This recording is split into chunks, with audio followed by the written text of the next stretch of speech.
Okay. Dr. Julia Cizik is a cultural anthropologist and environmental historian of California who has written primarily about conflict over land and natural resources in the California desert. Her published work has examined the afterlives of California railroad octopus, cultural imaginaries of desert groundwater, the myth of the desert wasteland, the Ramona pageant, and the history of dirt biking on California public lands. Please give a warm virtual welcome to our moderator, Dr. Julia Cizik.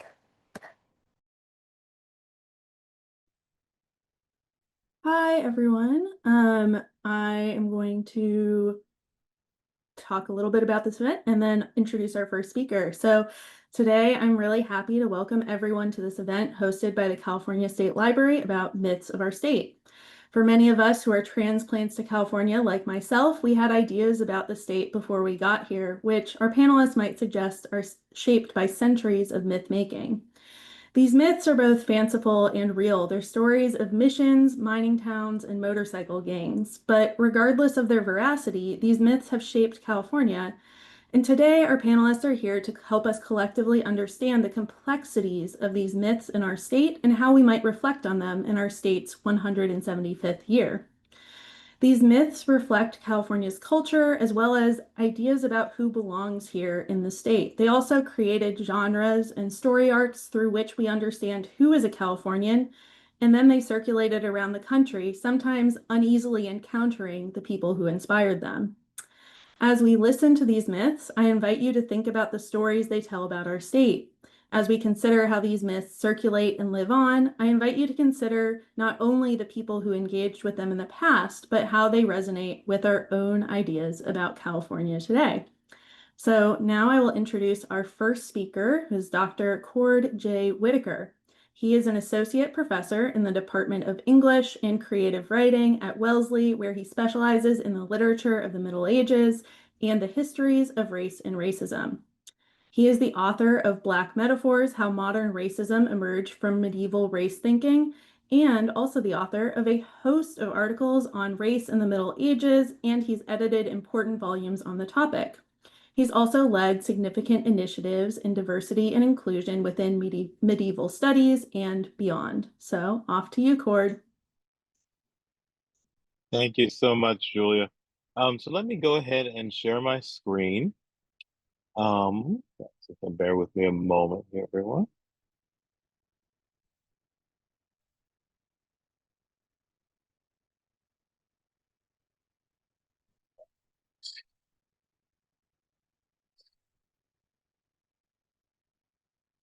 Okay.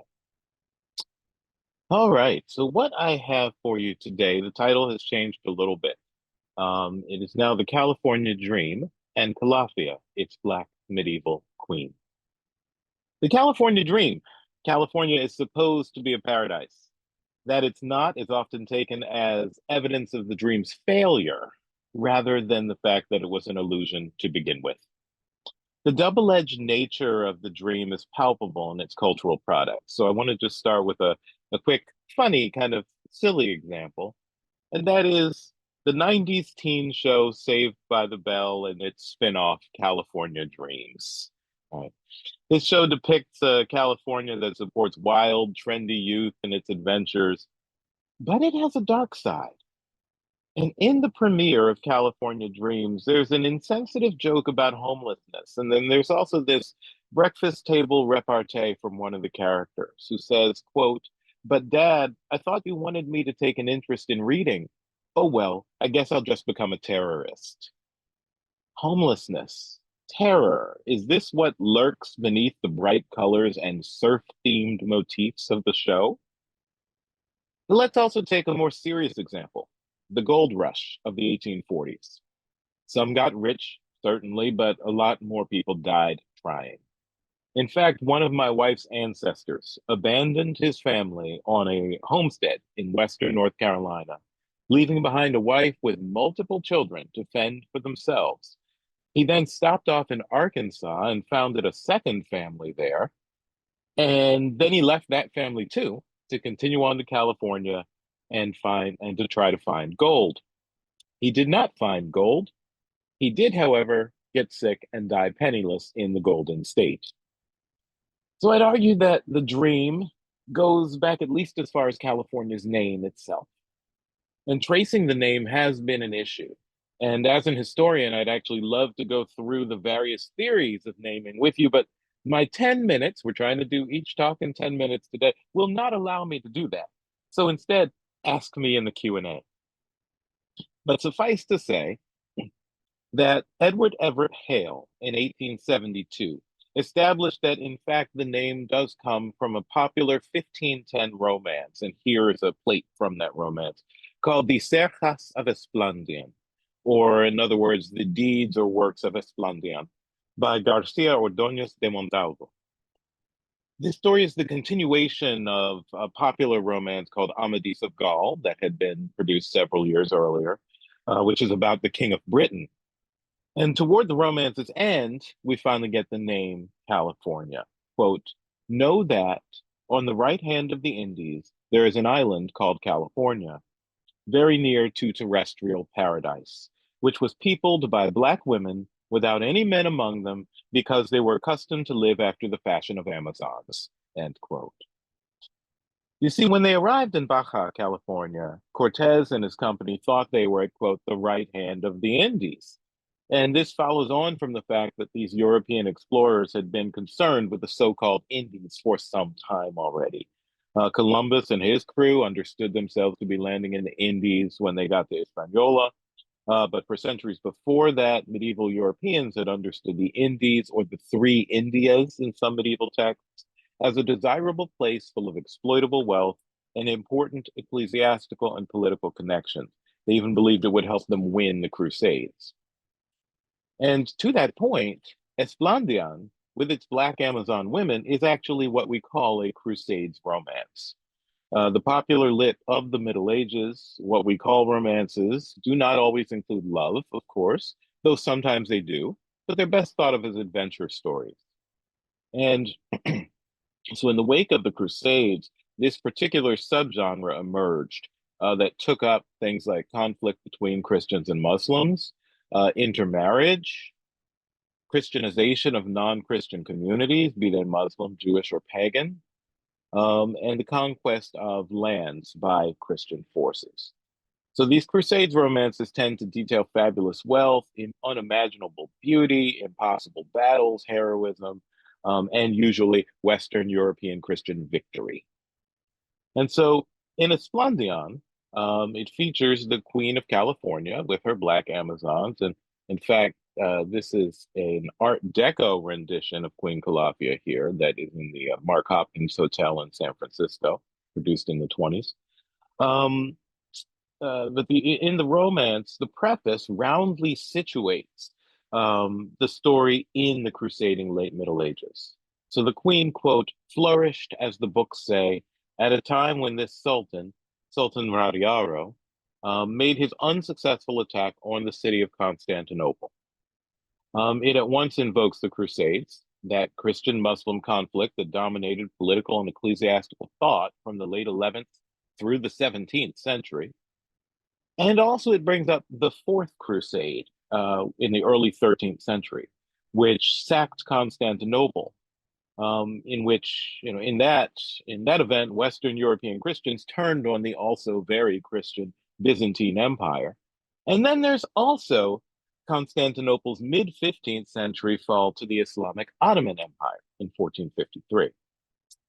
So keeping all that in the background, in the romance itself, this island of California is a golden paradise. The Black women's, quote, arms were all of gold, and so was the harness of the wild beasts which they tamed and rode. For in the whole island there was no metal but gold. It's really clear about that. The beasts that they ride are griffins, which they raise and feed with men, the men they capture, as well as if they have any boy babies. Queen Calafia is described as, quote, very large in person, the most beautiful of all of them, of blooming years, desirous of achieving great things, strong of limb, of great courage, end quote. And when she hears tell that other kingdoms are making war on Christians at Constantinople, she decides it would be a good thing to join in order to gain fame and glory. So she prepares a naval force complete with ships, troops, gold, griffins, and so forth. And she arrives and then she takes stock of things, and then she takes over. She convinces the sultans who are already there to have their troops follow her command. This incredibly wealthy queen unleashes her griffins, and the city's Christian defenders are devoured. She has the Sultan's troops ascend the city walls on ladders, thinking the city's taken. But unfortunately, since the griffins enjoyed snacking on men, they ate the attacking soldiers. And the next day, she tries to make up for that military error by taking the front lines and leading a really glorious and fierce battle.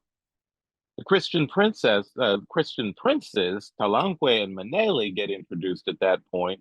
They're great warriors, but they fail to vanquish her, and it really looks like Constantinople's going to fall. Then we have Amadis of Gaul, king of Great Britain, and his son Esplandian enter the story. They agree to battle the Sultan Radario and Queen Calafia. And from this point, Calafia and Esplandian marvel at one another's beauty. It looks like they're going to fall in love. Ultimately, the Constantinopolitans win, and the Sultan and the Queen are taken prisoner, but treated nobly for their prowess and the Queen for her beauty. And you might expect that at this point, Esplandian and Calafia would marry, but they don't. He instead marries the daughter of the Emperor of Greece. She proclaims that, maybe if she converts to Christianity, she can have Esplandian, but then she realizes that's not going to work.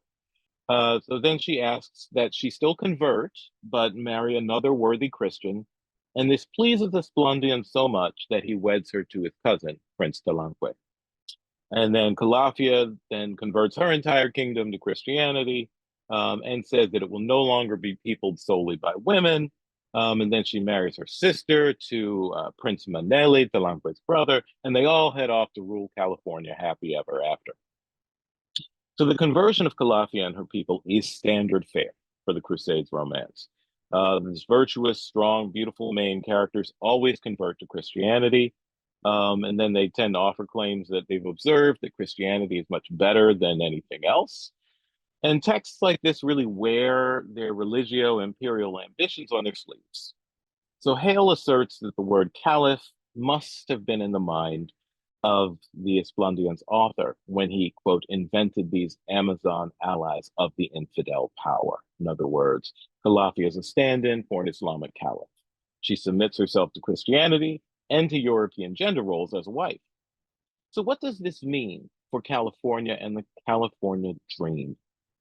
The Crusades romance is a sort of dream itself. And my colleague Jerry Hang, a leading light in my field of pre-modern critical race studies, has devised the term the politics of cultural fantasy. And she describes it this way. It's a way of discussing the indiscussable, discussing what's unthinkable and unsayable by other means. And this term addresses the ways that romances, especially Crusades romances, present and manipulate horrific things like cannibalism that Crusaders actually did take part in. Romances take what otherwise might be grotesque or horrific and make it palatable, enjoyable, adventuresome. So the Sapkos de Esplandian engages in cultural fantasy on a few levels. Certainly the blackness, power, and fearsome warriorness of Calafia. The fantasy is that all that she stands for will be wrapped up in a domesticated way when the text makes her a romance heroine and then finishes her off as a royal wife. At the level of real world history, it's fantasizing the 1204 sack of Constantinople and the 1453 fall of Constantinople. Both events were horrible, shook Western European Christianity to its core, caused a lot of soul searching and so forth. But ultimately, the romance makes things much simpler. It makes the battle black and white. Literally, it's Calafia and Esplandian. They are black and white, but also metaphorically because it boils it down to Christians versus non-Christians, which was, of course, not how things went in the sack of Constantinople. Also, unlike the 1453 fall, Esplandian's Constantinople doesn't fall. Its defenders win. So this is medieval romance and its cultural fantasy in its fullness. It takes the unspeakable and makes it palatable. It takes a history that would be horrible to its audience and gives it a happy ending. But here's the rub. The story only works, it only excites the reader, only makes the reader want to consume it when there's something unspeakable unsayable, a dark side to begin with. So the dream of California, Calafia's and our real world, one named for her, always had to have a dark side. Otherwise, the dream would not be so golden. It's not out of step with the fact that the California Dream's premiere didn't avoid homelessness and didn't avoid terrorism. It's not a shocker that my wife's gold-chasing ancestor died sick and penniless. It's not surprising that California has such a high cost of living. It's all a necessary part of the dream. Calafia's story demonstrates that the joy of the dream is to recognize the dark side, that things are the people you're afraid of, and then imagine controlling it. Dangers are plenty, but the romance's story, the dream, reins them in. So when Cortez named this wild new land for Calafia and for her powerful women, he invoked that push and pull, the hand-in-handness of harsh realities and golden dreams. Thanks. All right, thank you, Cord. Just a reminder to our audience, you can always submit questions in the Q&A, and I have a question for Cord. In the case that we don't soon get any from our audience.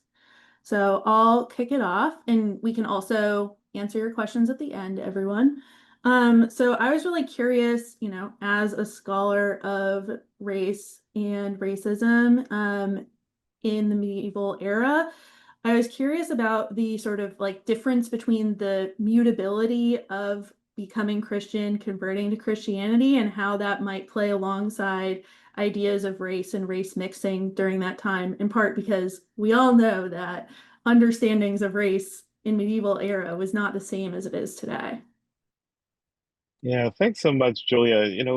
The way I usually respond to that question is that in the medieval period, before the Enlightenment in Western European thought, what's most important is your confessional identity, your religious identity, especially in the kind of crucible of the Crusades.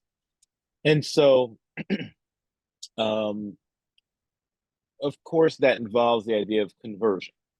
So for medieval people, uh, physical signs of difference, such as phenotype, it's not skin color is included, but it's also not limited to skin color. It's hair color, it's eye color. It's sometimes it's even the extent to which people from different cultures talk with their hands or not, right? And so all that stuff is seen as a marker that you're probably confessionally different, but maybe not. And that if you are religiously different, obviously conversion is the goal.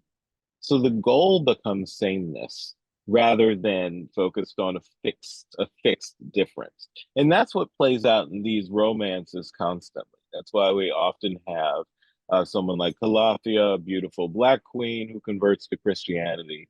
Sometimes we'll have a text, a romance will present like a beautiful Muslim princess, but she's also white and blonde haired and looks like she should actually be a Western European princess, but she's actually a Muslim princess in the East, right? And so the text will fawn over her beauty, etc. And of course, the goal is also to show how she's really, spiritually been Christian all along anyway.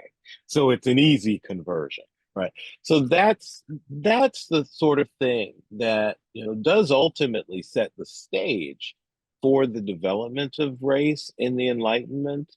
Once conversion, and for a whole lot of reasons, by the time you get into the 16th century and the 17th century, conversion ceases to be the primary goal. Right? The primary goals tend to become a lot more economic. It does have to do with sort of the growth of transatlantic slavery. It has to do with other forms of burgeoning colonialism as European nations become more consolidated and more powerful. And so all of that means that, you no longer want to focus on the potential spiritual sameness of people. And you start to move your focus toward, what can I do with, what can I get out of the idea that people are irreparably and what's the word I'm looking for? Unchangeably different, immutably different. Great. And we have maybe one time for another short question from anonymous attendee. How can we use this idea to support our students in the current climate? And maybe what would be a good story prompt for them to consider based on thinking about Calafia? Mm, hmm, hmm. Well, whenever dealing with romances, because they are, because I mean, they are the forebears of our modern fantasy, right? They're forebears of the modern novel, but they're also forebears of the modern fantasy novel, even more particularly. So, as a pedagogue, well, it's a funny thing because I when a student is writing an analytical paper, I would, definitely tell them avoid conjecture about whatever else could have happened in the text that doesn't happen in the text, right? Focus on the text. But in the kind of exercise where we want them to be exploring identity, so not an analytical paper, it could be very interesting to ask students to consider what may some of Calafia's motivations be? What are some of the things she may think to herself when she's off screen, so to speak? How would you have liked to see the story end versus the way it did end? um, those things will actually open up a lot of conversation among students that help them begin to identify some of the medieval values that are present in the text, but also the ways those interact with, are different from, and sometimes overlap with the modern values they're bringing to the classroom. What's more, if you have a variety of perspectives in the classroom, something I think we do a really good job as educators in 20th and 21st century America to try to create places you know, where value differences can actually be discussed without becoming, without conversation shutting down, right?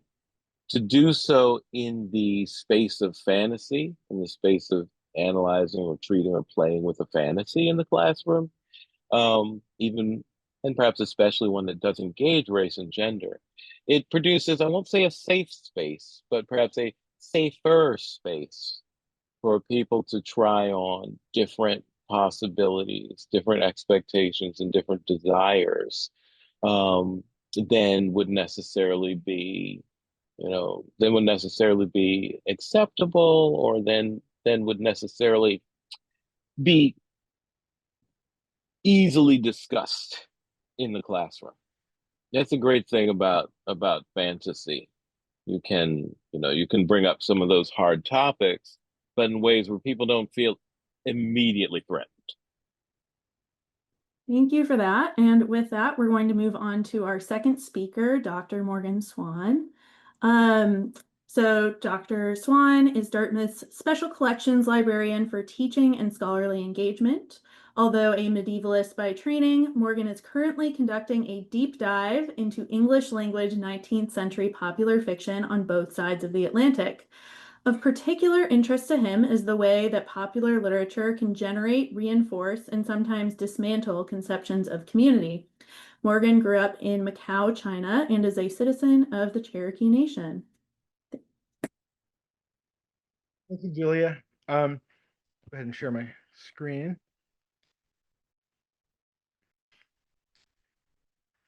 My presentation today explores how the generation and distribution of dime novels, which was the preeminent form of pulp fiction in the late 19th century United States, contributed to the mythologizing of California and the Western frontier, primarily for folks back east. I'd like to begin my talk by providing some historical context for the emergence of the dime novel, which formerly appeared as a genre in 1860 with the publication of Molieska. I went too far. There we go.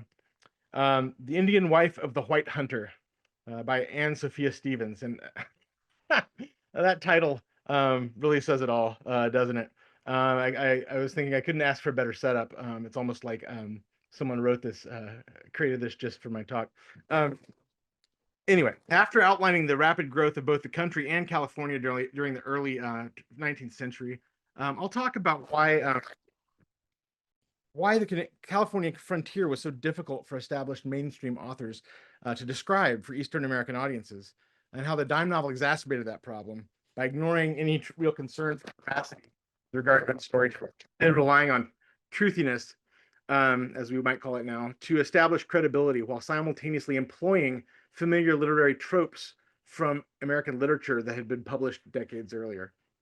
Finally, I'll conclude by exploring the implications of this literary strategy, particularly the dime novel's illusion of reality and fiction regarding California and the frontier for the sake of entertainment.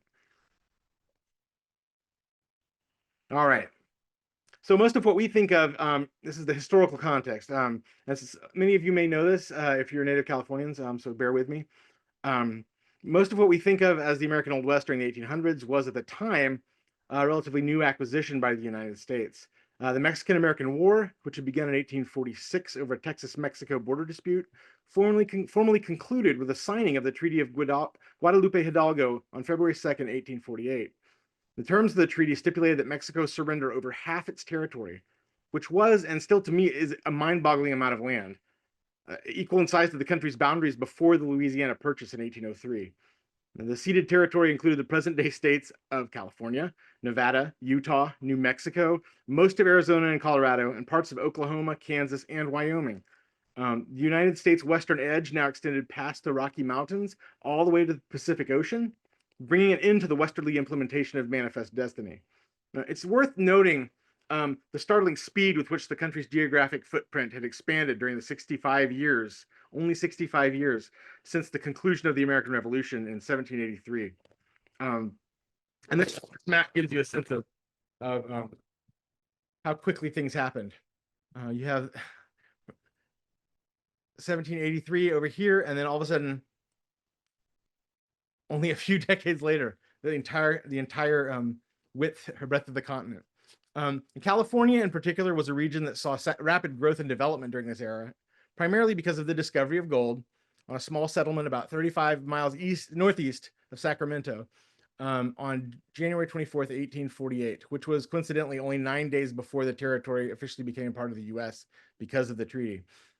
A year later, President James K. Polk officially confirmed the discovery of gold, and the news spread like wildfire. The territory's population mushroomed in response. Over 90,000 people from around the globe moved to California during 1849. A year after that, partly buoyed by this population explosion, California became the 31st state in the Union, after which international migration only increased.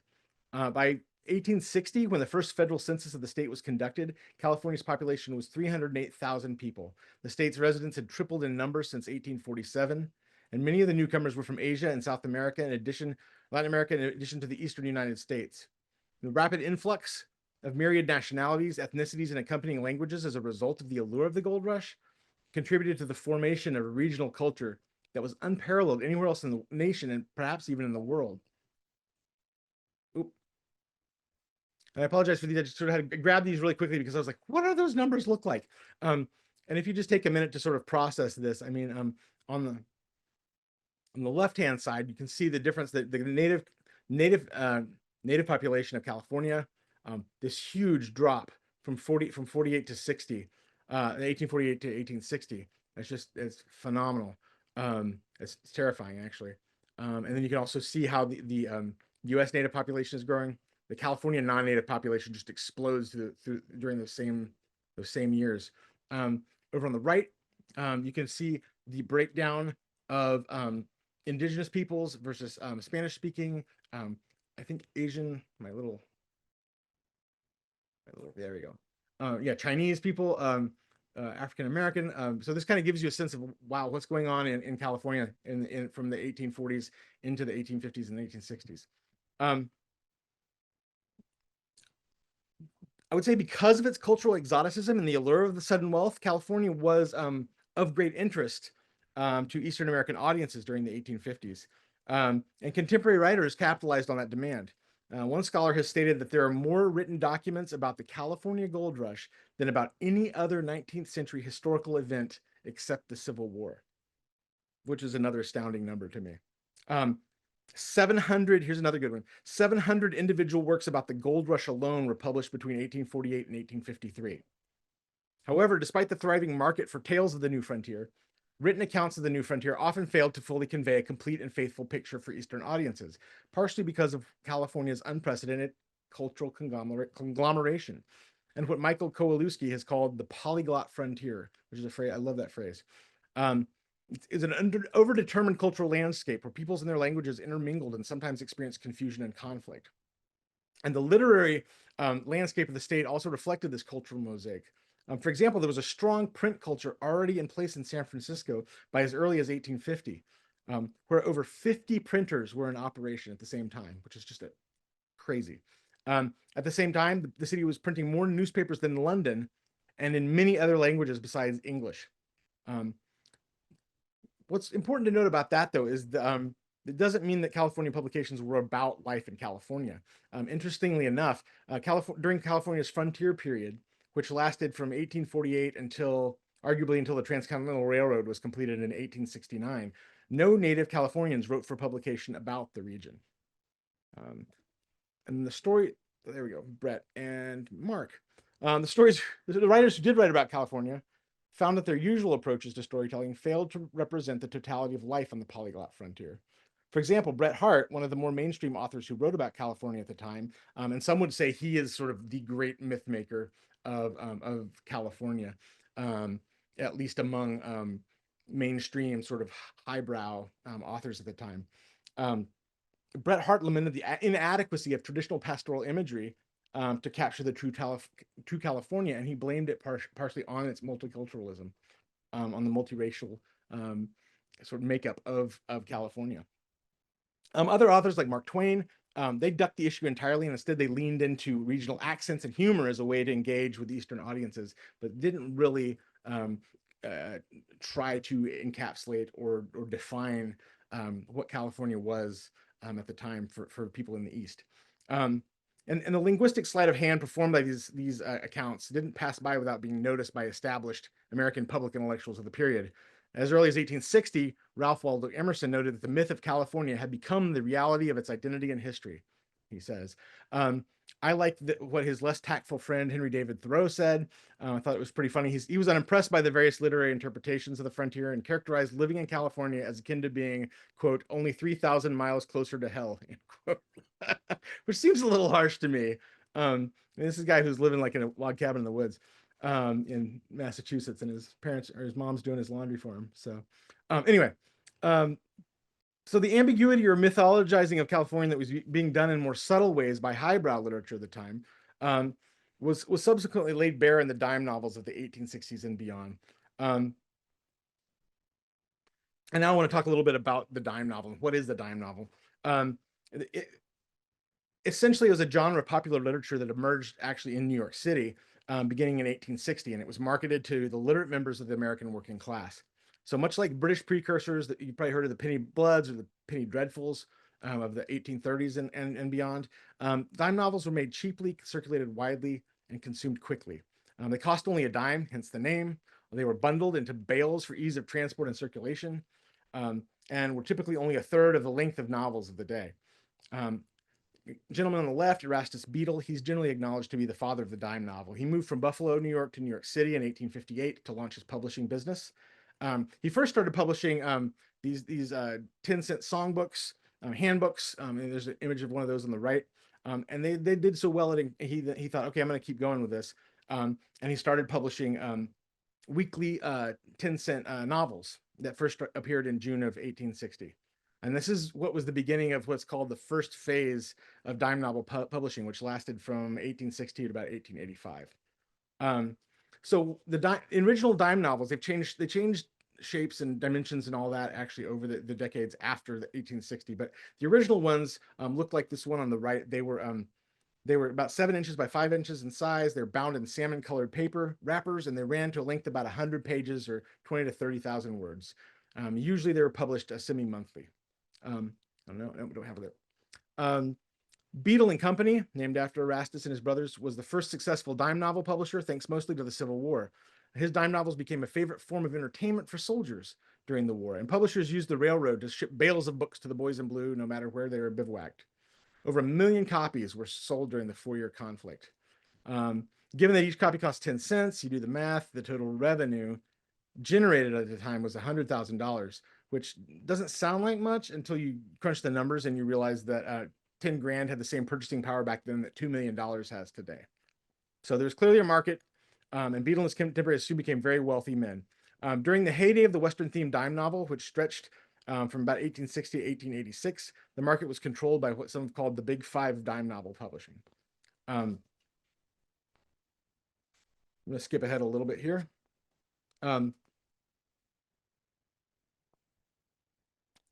Because of their deliberately streamlined structure and their focus on fast-paced, non-stop action, dime novels were better equipped than their cultured counterparts to illuminate how the Californian frontier was being packaged and sold to an Eastern audience. These books conformed to certain standards of content that were meticulously managed, at least in the house of Beadle. Dime novels were especially enamored of two bygone genres in particular. The frontier novel, best exemplified by James Fenimore Cooper's The Leatherstocking Tales, and the captivity narrative, the most famous of which being A Narrative of the Captivity and Restoration of Mrs. Mary Rowlandson, which was initially published in 1682. As you probably already realized, both genres rely heavily on stereotypical portrayals of Native Americans. In dime novels, the Indians of the forest, the former frontier of Natty Bumppo, have now become the Indians of the mesa and the desert. Although the background scenery may have changed over the 2 decades since the last of the Leatherstocking Tales was published in 1841, public perception of Native Americans had not. In 1862, the Dakota War was just as much in the public eye as the Civil War, and the heroes of the new frontier were clearly descended from the same stock as their colonial-era forefathers. Natty Bumppo was replaced by more era-appropriate heroes such as Kit Carson or Buffalo Bill. And I'll share a few examples of popular dime novels from the Californian frontier era that highlight the blending of old familiar themes and stereotypes with new exciting locales and adventures. Let's skip that. Here we go. Seth Jones. Several of the earliest successful dime novels are actually situated in New York State and not in the New West, but they serve as a helpful segue between old and new, and also emphasize the continuing popularity of the familiar tropes well into the era of the Californian frontier. Here's a great example. This is Seth Jones. It's almost too perfect an example. It combines sort of the rugged loner frontiersman with a captivity narrative because he's originally a New Hampshireite and one of Ethan Allen's Green Mountain Boys. And he moved to Western New York, and then he had to help a frontiersman hunt down some Indians who had kidnapped his daughter. If this sounds a little bit like Natty Bumppo, you're tracking. It's probably not a coincidence that one of the author's later pen names was James Fenimore Cooper Adams, which I thought was pretty funny. However, despite this happening, despite their initial frequenting of the same locales made famous in earlier stories, dime novels eventually shifted their focus to a romanticized version of the new frontier. And Harry Hazleton's California Joe, or The Angel of the Wilderness, published in 1876, the New West is continually at the forefront of the story because of the protagonist's nickname, even though the story is set in Virginia during the Civil War. As a previous exhibit at my own library has demonstrated, the war began to emerge in dime novel plots in the 1870s, often as a backdrop for patriotic stories about frontiersmen using their skills as spies or scouts for the Union. California Joe disguises himself as a rebel spy, but is true blue, or more properly, true red, white, and blue with the stars thrown in, and works for the Union Army to repair the breach that erupted through secession. I have like a whole digression I could talk about how California sort of becomes this alternative national identity that people are so eager to have, they want it to be real, to sort of heal the rift between the North and South. But we won't go into that. 1870s, however, dime novels featuring new heroes of the New West began to proliferate. These new stars on a new stage, but with many of the same old stereotypes intact. Kit Carson was one of the most well-known, and his rise to fame highlights the way in which dime novels in particular blurred the line between reality and mythology in a troubling way. Unlike Seth Jones or Natty Bumppo, Carson was a real person.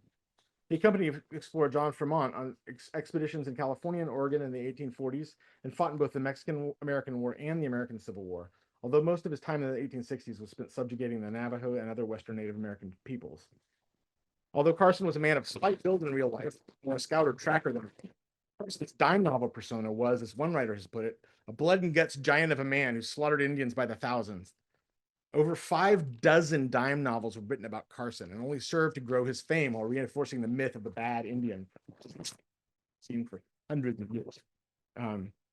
Several famous anecdotes grew up actually surrounding the myth of Kit Carson and the experience of the actual individual. One story claims that Carson arrived too late to help a frontier family that had been slaughtered by Indians, only to find one of his dime novels clutched in the dead hand of one of the murdered settlers. Another story relates that when Carson was shown the cover of one of the novels that portrayed him riding a horse while holding a woman in one arm and fighting off Indians with the other, he said, "That there may be true, but I ain't got no recollection of it." And for me, Carson's unwillingness to discount the veracity of tales that or to discount the lies that are clearly spun from whole cloth is troubling, because it suggests that preserving the myth of the Western frontier and his own fame was of more importance to him than divulging the truth. Too many readers have become invested in the excitement, the heady rush of gold, adventure, and the possibility that California and the Western frontier represented. To dismantle that image would be to undermine a national identity that was invested in conquering frontiers, as well as continually striving against the Indians, a people as made up as Carson's dime novel character persona.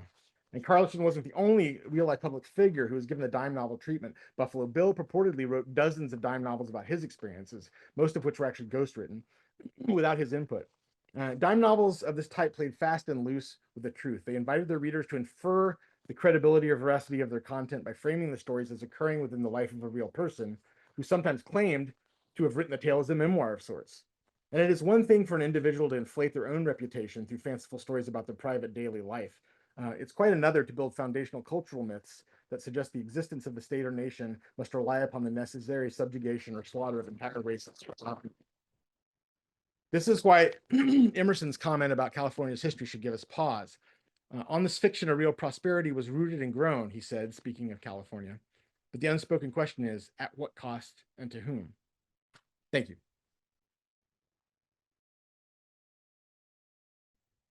All right, thank you, Morgan. Just in the interest of time, we're gonna scoot right over to Didia's presentation, and then we will have time to answer some of our questions in the chat. Please continue, everyone, to put more questions in the chat, especially now that we've had a couple of presentations. I'm already seeing some themes across them.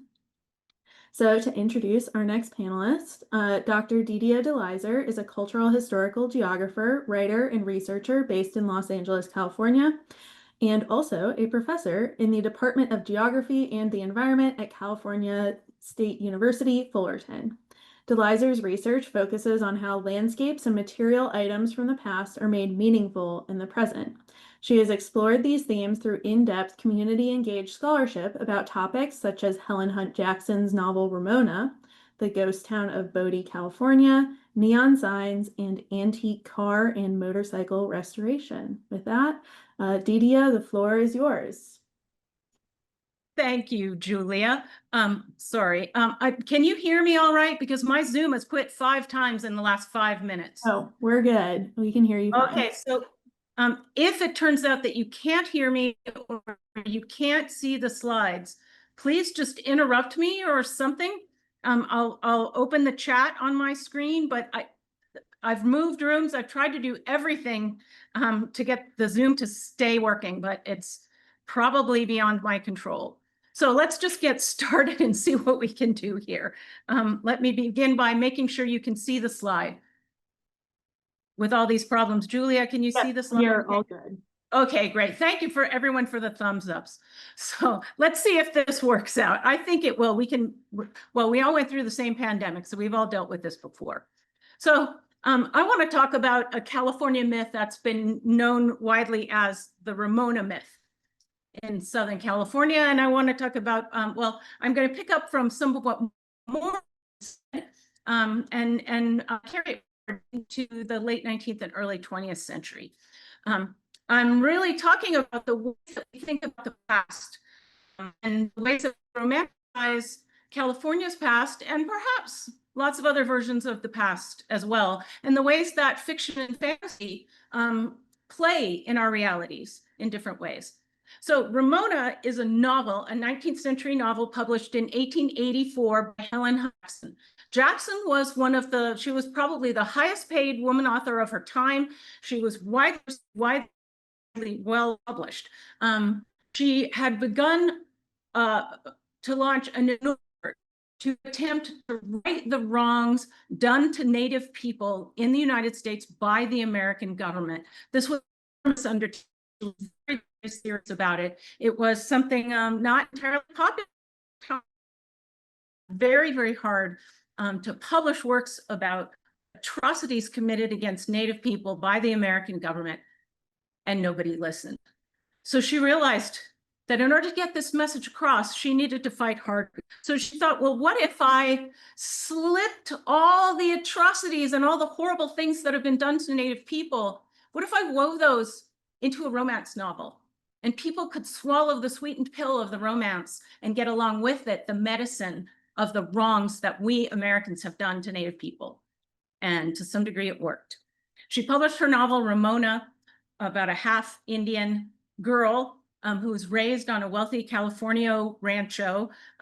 She falls in love. She's got a wicked, evil stepmother, and so she's not beloved in her home.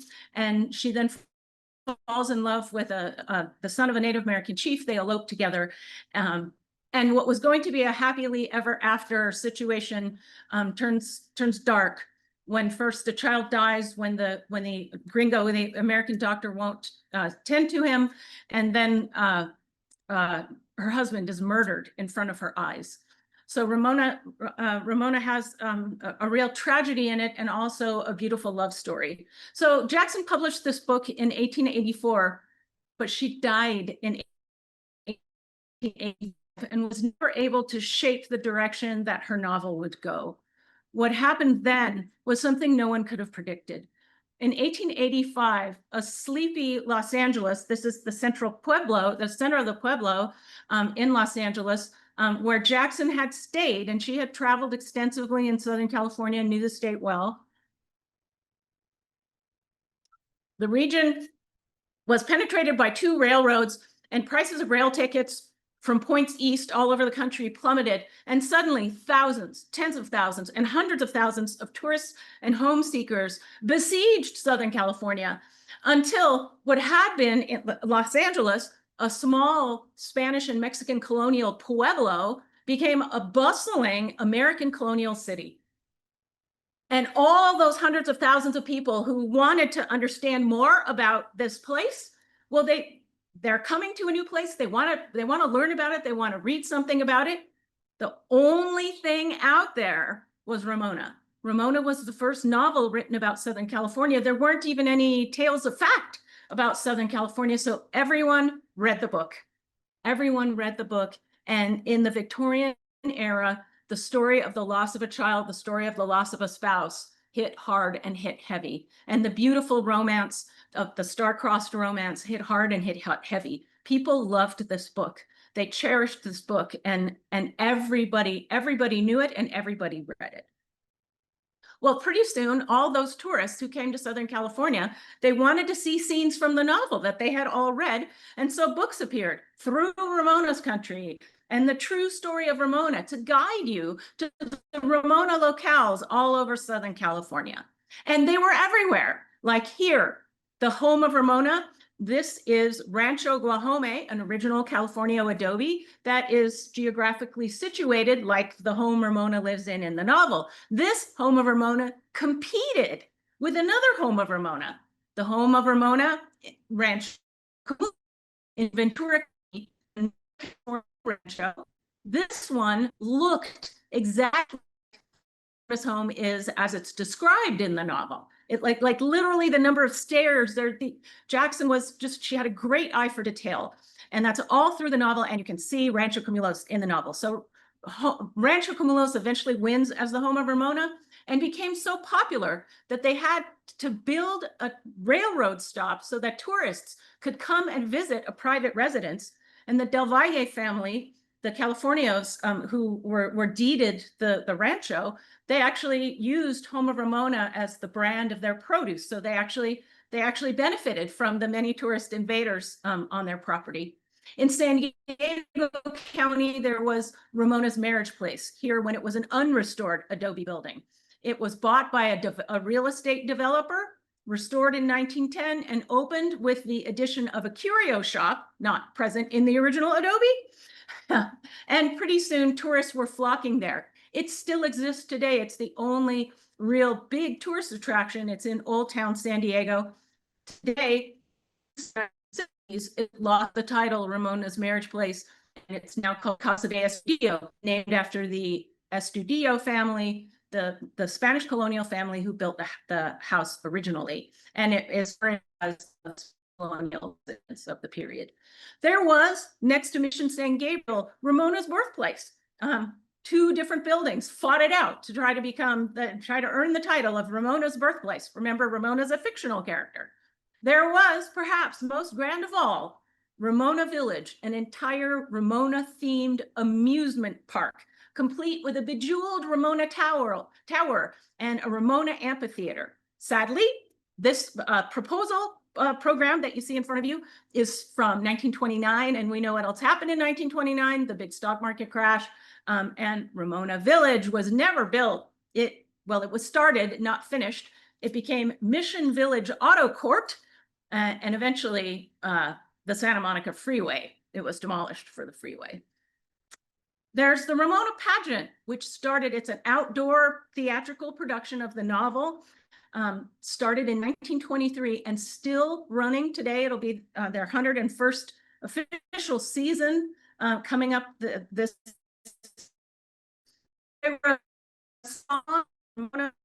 Out on 78, 45, 33 on CD, on piano roll, and every version. There were 4 Ramona films, 4 versions of a film, 3 in English, 1 in Spanish, and a Spanish language telenovela. There was Ramona everything. You could play with a Ramona doll. You could eat Ramona candy. You could have your clothes cleaned at Ramona dry cleaners. You could go to the Ramona pharmacy. You could eat at the Ramona cafe or do your laundry at the Ramona washette. You could drink Ramona beer or relax a little with a glass of Ramona wine tonic. Ramona herself was a teetotaler. You could play Ramona pinball. And of course, you could smell like Ramona if you bought Ramona perfume.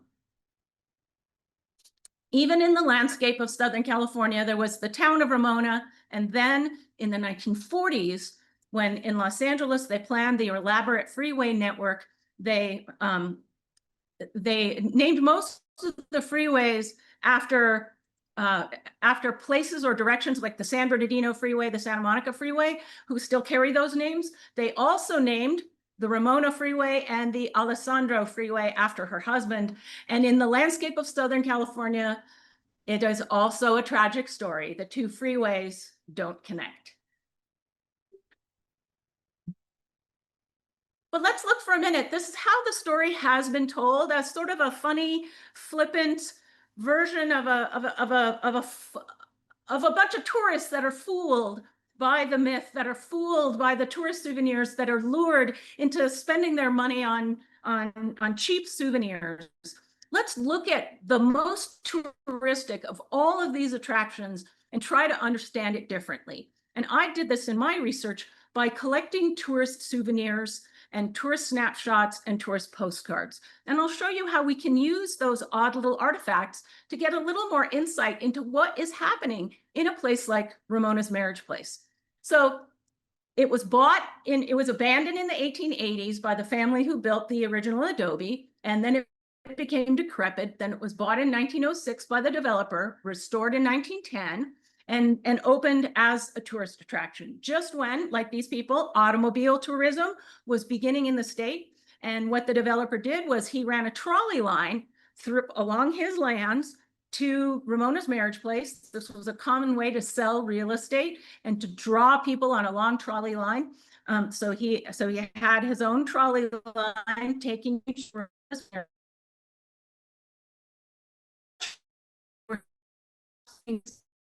was the rooms that the original house had, and then they added the gift shop. And in the curio store, they had Ramona's marriage place, everything. These are some of the souvenirs that I've collected over the years. They are from the extremely ridiculous to the culturally profound. For example, for Catholics, Ramona in the novel is deeply Catholic. Ramona's marriage place souvenir, holy water font, is a serious item. For others, Buying salt and pepper shakers in the shape of cats jumping out of top hats cannot be considered quite so serious. So there were Ramona souvenirs of every possible kind. This was a time period in the late 19th and early 20th centuries when there was a craze for souvenir teaspoons. I have more than 60 different souvenir teaspoons of Ramona's marriage place. That's nuts. That shows I'm nuts. But it also shows that this was a crazy phenomenon, that so many people were making these expensive, elaborate spoons. It shows you how many people were going there, how many people were buying these souvenirs, but why? Why? What were they doing? How can we tell? So here are some of their photographs. They always take their picture in front of the sign, and often with their car, once they were driving cars. They always show the car. They show, I was here. I was at this place.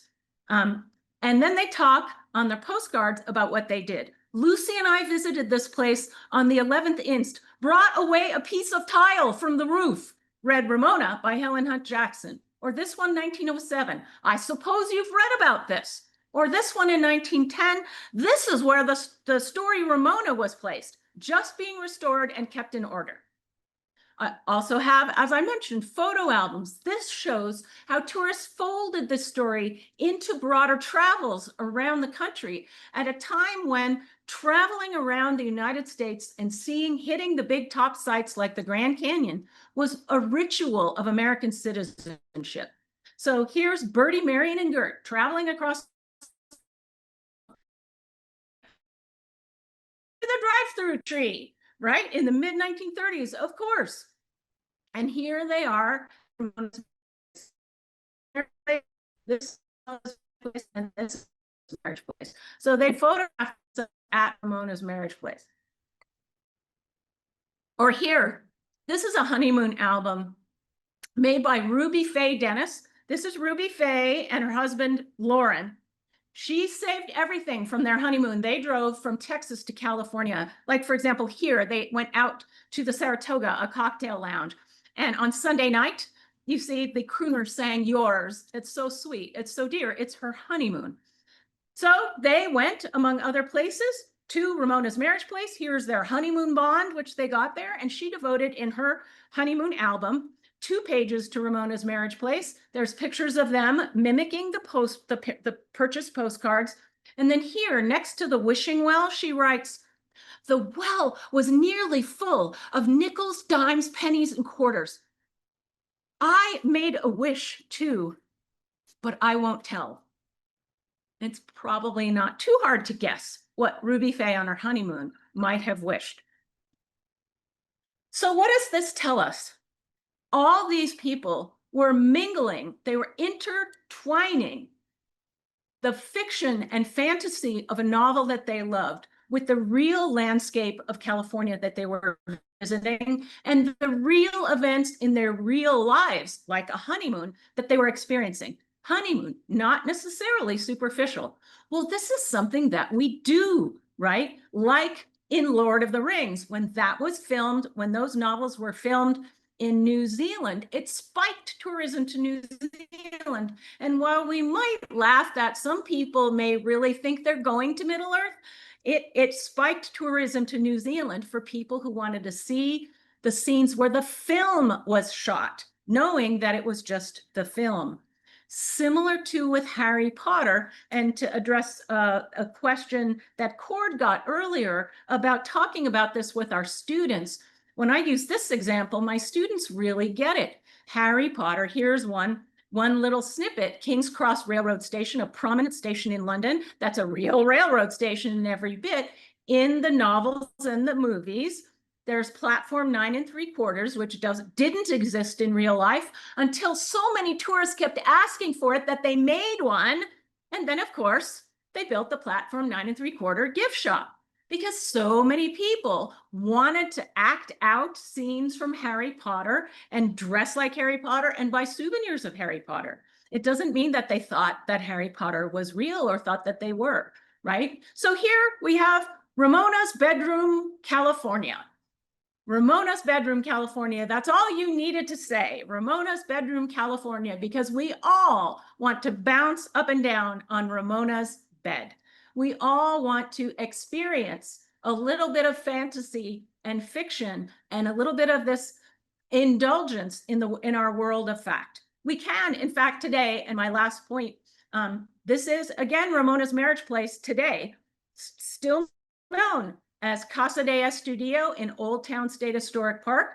They opened a new exhibit now because they too understand we don't have to have either Casa de Estudio or Ramona's marriage place. We can have them both. And the core of the new exhibit is this part, which is the novel that saved this house, because they realized the house was in shambles. If not for the work of fiction, if not for the fantasy of Ramona's life, the adobe would have melted into mud. So Ramona transformed the novel transformed the way that we think about Southern California, the way that many people still do think about Southern California. And that is how fiction and fantasy play in our lives. Thank you. I'll stop there.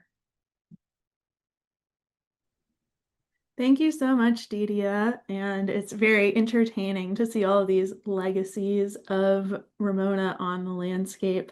I see that you answered actually in your presentation one of the questions that one of our folks had, Ella, about modern day fandom. Maybe you can expand on this a little bit.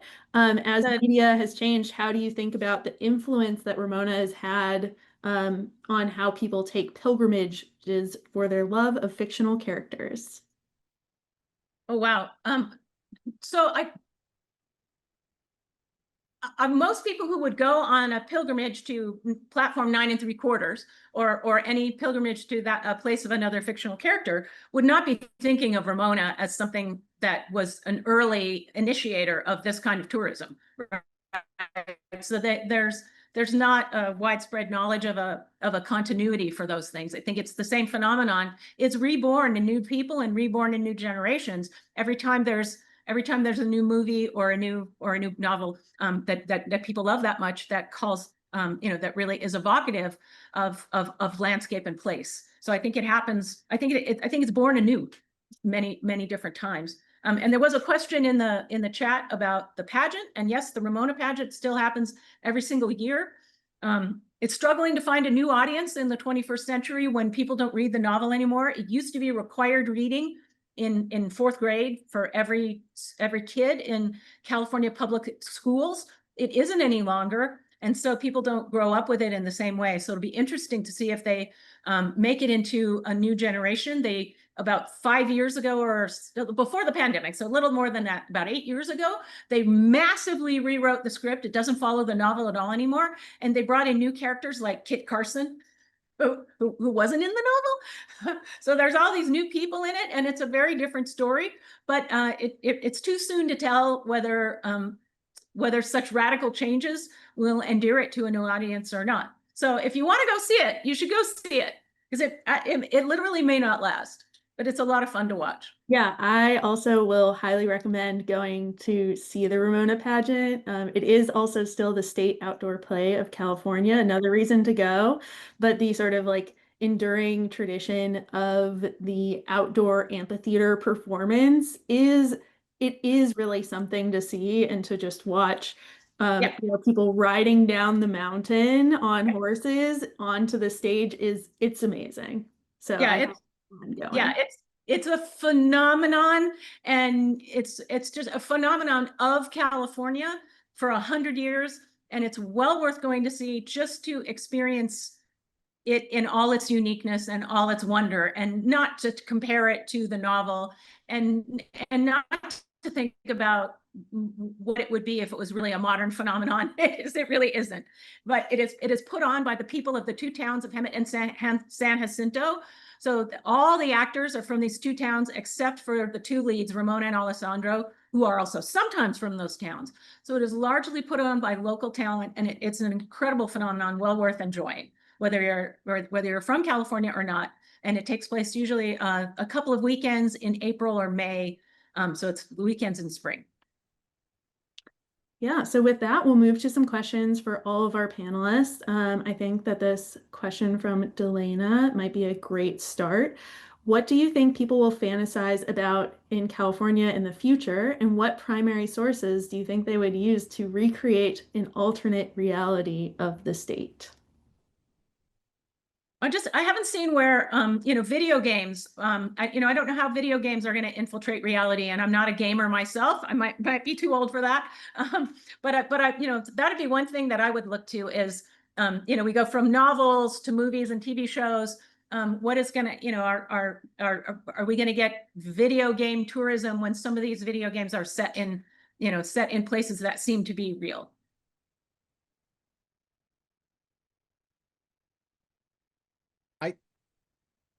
I could see a return to California as this sort of separate autonomous entity, because up until the completion of the transcontinental railroad, I mean, it was sort of off doing its own thing. And I could definitely, and before that, even it was some would say intentionally misrepresented as a separate island by the Spanish, because then it was its own separate territory, couldn't be claimed by other powers who wanted to say that it was theirs. And so I can sort of see this, that being some kind of return to that concept, sort of this autonomous, this island, either metaphorically or actually, depending on it, whether we're talking about post-apocalyptic or just socio-political.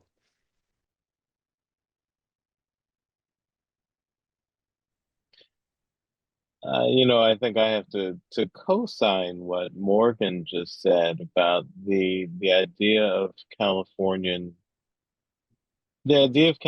separateness. I mean, I think it goes back to, this idea of the California dream that I was talking about.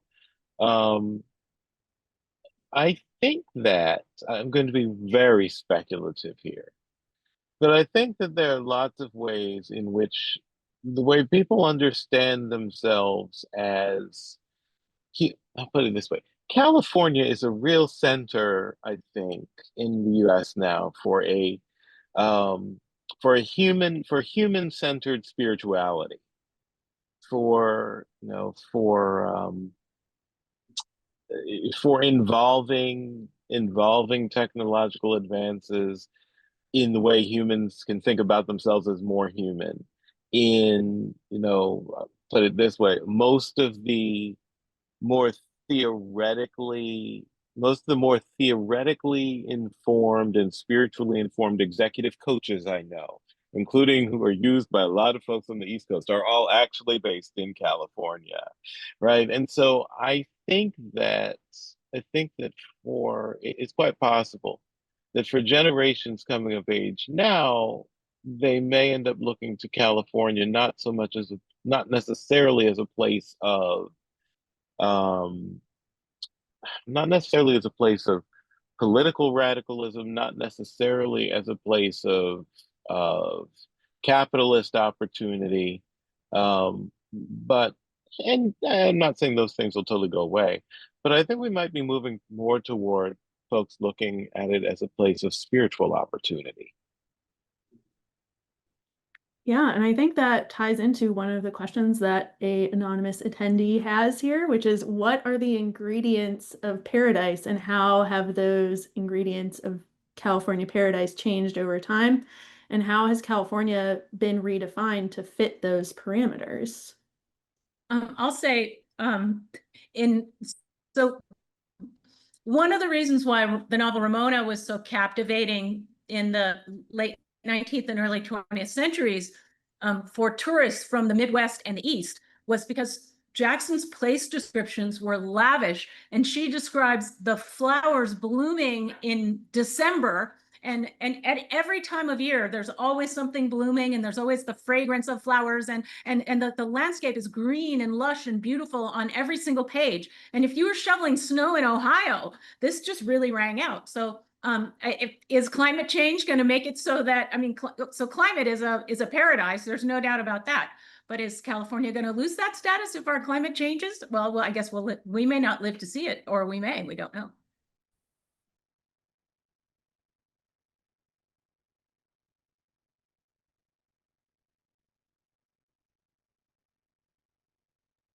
I feel like I'm sort of at a bit of a loss to answer this simply because I'm not I think I win for like furthest from geographically from California, being up in northern New Hampshire. But I think one thing that I think sort of the external um, signifiers of paradise have changed, but I think that sort of underneath it there is this desire for the the possibility of a different future, the possibility of becoming something or attaining something more. Um, and I think that you know the avenues by which people believe that's possible have changed. Like you don't have like like Cord had said, like the gold rush, you had not a lot of people, some people got rich on that, but not a lot, right? But the thing I've noticed, at least like looking at these dime novels and this concept of the frontier, is the frontier for America is like always moving, right? It's not necessarily a geographical thing. It's moving to say like, oh, tech startup, or like there are these other sort of the realms or spheres of influence or knowledge or production that people say, oh, this is where the possibility exists for me to make my, my nut or whatever you want to call it, like, and to live the life I've dreamed of. So I think that definitely, I think, like I said, I think the symptom of paradise, or like the place or the concepts that people are pursuing to try to achieve paradise change. But I think there's an underlying drive. People are still trying to seek that out.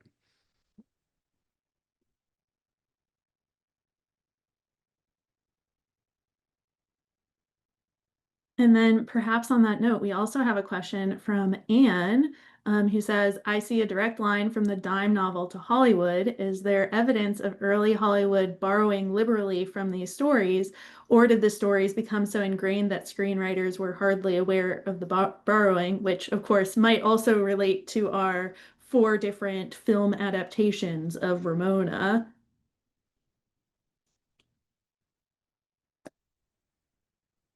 I I think that that's interesting actually because one of really famous Dartmouth alums, Walter Wanger, was head of RKO Studios for a while, and shipped us a bunch of scripts during the golden age of cinema because he wanted smart screenplays written, um, and I wouldn't put past him.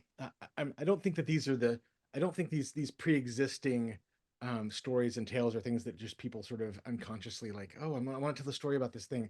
I am sure, given how that industry, or what I know of how that industry started and how it worked, like there's some very deliberate choices made about. I mean, you see that with the dime novels too. Honestly, you see that with Penny Dreadfuls. They're taking content deliberately from popular highbrow novels, and they're sort of grinding it up and creating these sort of working class versions. And I'm sure I would not be surprised at all to think that the Hollywood studios, are taking these novels or even these dime novels, and are adapting them and are sort of using them because then they've got the material. They don't have to pay someone to come up with to reinvent the wheel. And I'll just throw in there too that it's worth noting that some of those same themes that they would take from very popular higher brow novels of the 19th century, a lot of those themes are coming into those novels out of medieval romances, right? And out of medieval history as well, history alongside pure romances. Certainly, when you think of something like Sir Walter Scott's Ivanhoe, which affected basically everything after its publication in 1820, that story is highly medievalist, and you see snippets and ideas from it show up in popular literary forms all over the place for the rest of that century. Well, in court, I would just mention like the whole sort of medieval concept of writing. I mean, it's more sort of this collaborative. I mean, I think of like like Guillaume de Laurier and Jean de Meun. Like it's not like there's not this same mentality of like, well, this is mine and I made it and no one can use it or adapt it or touch it. Like Yeah. like in some ways it's still a very medieval concept to say, hey, I did this thing. Oh, cool. I'm going to take it and do something else with it. We're doing this together. As opposed to like, oh, I will litigate you into the ground if you touch it. Yeah, I mean, I think that's the major difference. Modernity, I mean, the 19th century especially really gets going the cult of the author's personality, the cult of the individual author. But as they're developing that cult, developing what I would call a kind of mythos of originality, they're still relying on a lot of the same old ways of producing, which are, oh, I know, such and such a trope from that story, such and such a trope from that story, such and such a trope from that story. Let me conglomerate them, let me bring them together. And I think the funny thing is, the ironic thing is, as we move more into the cult of personality, you get more artfulness about, changing it enough to not have to mention where it came from, right? Whereas before that, it could actually kind of be a point of pride. For Chaucer, it's a point of pride to say that, this story is really, it's really from Petrarch.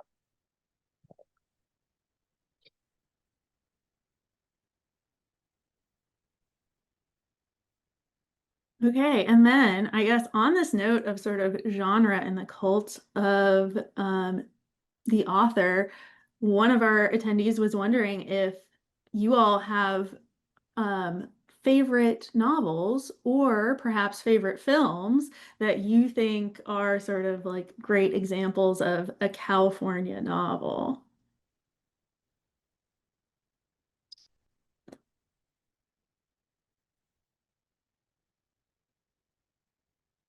I'll offer one. It's very, very modern. I was just waxing very medieval, but I'll go very modern here. I've long been in love with David Cronenberg's Crash from the mid 90s.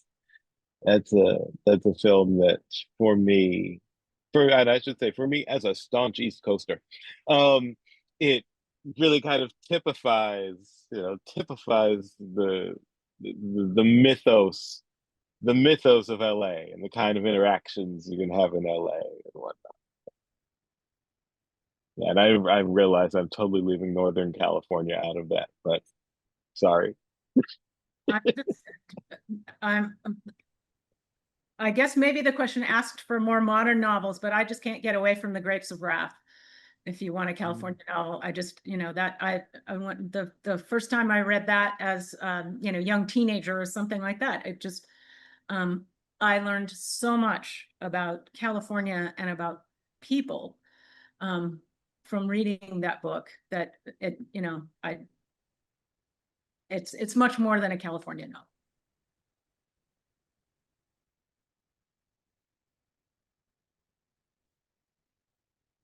But there's a wonderful comment in the chat. Thanks to Garasmus, is the handle, who wrote that their I don't know if it's a male or female, their sister was named Ramona for the fictional character. And this is a theme that I've seen. I don't know the age of your sister. My niece was named Ramona. She's 21. Mostly it happens now, the people who I've met over time who were named for the fictional character, they're mostly now in their 80s and 90s. And often they were named for the song or for the film. There was a huge boom a huge spike in naming kids Ramona when the 1929 talkie or semi-talkie starring Dolores Del Rio, the movie was so popular, the song was so popular, and there was a big spike in naming children that name.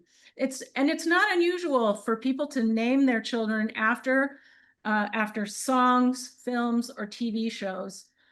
So it is something that we do, and it suggests again that these mythical things, these stories, these novels, dime novels, Ramona, romance novel, it's not insignificant in our lives because you don't name your child after something to you, right? So it really shows that that fiction and fantasy they really do resonate, and they really are meaningful in our lives because we pass it forward.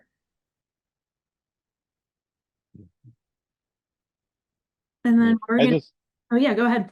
No, I just wanted to jump in and edit my own response to that because I realized I've got more than one film named Crash jogging around in my head. I meant Paul Haggis's Crash. It's actually a very different film from the first one that I mentioned. But that's the one that I meant as the LA. The other one doesn't even take place in LA. So that's that's the one that I also like came out 6 or 7 years later than the other. All right, that's Morgan, enough editing. yeah. Morgan, would you like to add in your favorite California fiction? I feel like that's just I've got 4 kids and I'm not sure. I think the last thing I read was like Cat in the Hat. Um, but I'm so tired. No, I think, as someone who's never really lived on the West Coast, but grew up overseas, I think I've always been fascinated with the myth of, the noir, like the crime, Chinatown, or is it LA? What's the one with Guy Pearce and Russell Crowe, like the that whole genre to me is just so fascinating. It's this it's sort of this moment in time, and as an outsider, um I don't know if it's true or not. um it's probably not, but like I want to believe. And so I think for me that's at least a genre or an area that for me has always sort of held some fascination. Like it's a myth of California that I really am invested in, and want to believe is true, even though it's probably not. Are you thinking of the Russell Crowe's L.A. Confidential? Is that what you're thinking of? Yeah, I was gonna say LA Story, but I was like, Oh, no, that's Steve yeah, Martin. Yeah. That's yeah, completely yeah, yeah. different. It's a different. Thanks. It's Thanks, different. Corey. Yeah, good get. Yeah, and I'll add into that some of my personal favorites, of which I have many that are also really different kinds of books, is I'm a big fan of The Octopus, which is a classic Frank Norris novel about the railroad octopus, which is very much a reflection of its time in ways like, Ramona, also very much a reflection of its time. Does not read the easiest nowadays. And then I'll put in a plug for Mary Austin's The Land of Little Rain for the desert folks out there. And finally, Earl Stanley Gardner off of Morgan's comment, who wrote Perry Mason. He was the originator of the the Midnight Court column that was in one of these men's magazines that became eventually Perry Mason. And so it went sort of the full treatment from Men's Magazine to um Men's Magazine to TV show to now Hmm. rebooted. So a lot of these stories have become reinvented over time. And I think with that, we don't have any other questions from our audience, and that might be a good place to leave it with some recommendations from our panelists. One So, person, oh yeah. one person, she typed, Lisa Martin, typed in the chat, a question. Oh, okay. I'm looking through. Oh, okay. So we had a question from, okay. So this is a question about the dime novel and sort of the ways that format have changed. So Grasmus, sorry, I didn't see this because it was in the chat rather than a Q&A. Do we see a return to the dime novel concept with a shorter attention span that the internet is creating? I see it some with Audible originals, which are 2 hours compared to a regular novel, but I don't see something similar in print format. Hmm.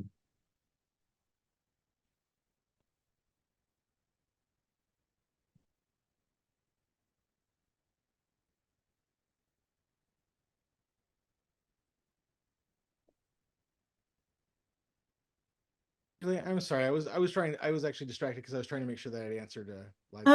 Oh, yeah. So the question was sort of about the way that people's attention spans are shifting, and if we're seeing a return towards, like how dime novels were shorter versions of regular novels, moving towards shorter pieces. And I think this could also be true, for movement from watching films to watching TikToks, right? Yeah, I You know that. know, So go ahead. I was just no. Actually, Morgan, you go first. There's something I want to add, but you go first. Okay, no, thank you. I really appreciate that question because the entire time I was researching dime novels, I just kept seeing all of these correlations between, dime novels they're intentionally, they strip out all the complications.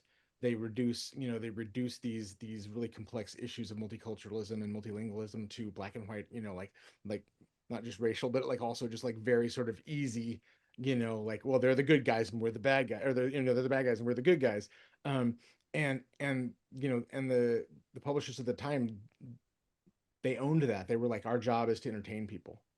And we want to keep people entertained. And because of that, I think there's one line that something says that the dime novel horse doesn't trot or walk, it gallops. Always moving, right? You're always like on to the next action scene, on to the next stabbing or shooting or whatever, or explosion.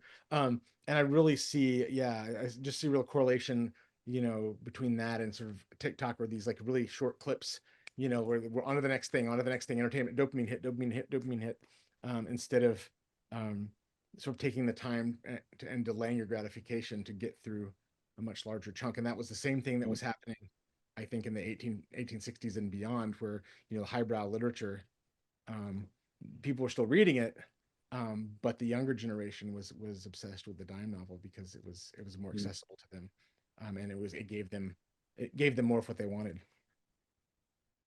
To this same point, I wonder if that desire for the quick hit, right, the quick dopamine hit and whatnot, is all really getting taken up by TikTok, by our technological form, or by our screen related forms of engagement. Because I've noticed that, some of the novels that are finding a lot of, let me put it this way, the most popular stuff I'm seeing, being read by avid young adult readers, or getting turned into really popular TV series and whatnot, are kind of long. Um, the romantasy is really hot right now, and the romantasy novels tend to be pretty long. The number one show on Netflix in the world right now, The Summer I Turned Pretty, which I only know so well because my daughter is a really avid viewer, but also reader, right? That's a relatively, it's a series of 3 books that are all not that short, right? They're all 200 or so pages. And so that's what the youth seem to be into. The youth, oh God, I'm dating myself, but that's what young adult readers actually seem to be into when they want sustained narrative. But there does seem to be this bifurcation between, enjoying really, really short form narrative, but then setting aside different time for longer form narrative. Um, so I don't know, because I'm not seeing a whole lot of novellas be popular, right? I'm not seeing people turn to novellas. They're turning to full length novels. And Cord, as you're saying that, like, I'm thinking about sort of more the visual oral, like podcasts, like I know people in college, like students in college who are like, oh, I'm like totally doing this like indie podcast or this fan fiction podcast, and they're like investing hours and hours in this, or they're listening to podcasts. It's almost like, I know one of my friends has an app where you can convert like any kind of like scientific paper into AI converts into a dialogue between two speakers, and it's like, are we going back to the classical form, where every intellectual argument has to be made in the form of like a dialogue, or it's sorry, anyway, like, you're totally right though. Like there it's not that everyone is consuming of a certain age or whatever is consuming these little clips. They're being more selective about what they're spending their time on. Yeah. Well, on that note, perhaps all of our things are going to come back. Dime novels are going to come back. Calafia is going to come back, and Ramona will be coming back. So thank you so much, everyone, for attending this session. And Sue just put a link in the chat to sign up for the quarterly newsletter and take the survey. And you can always reach out if you have other questions about this event. Thank you, everyone. Thanks, everyone.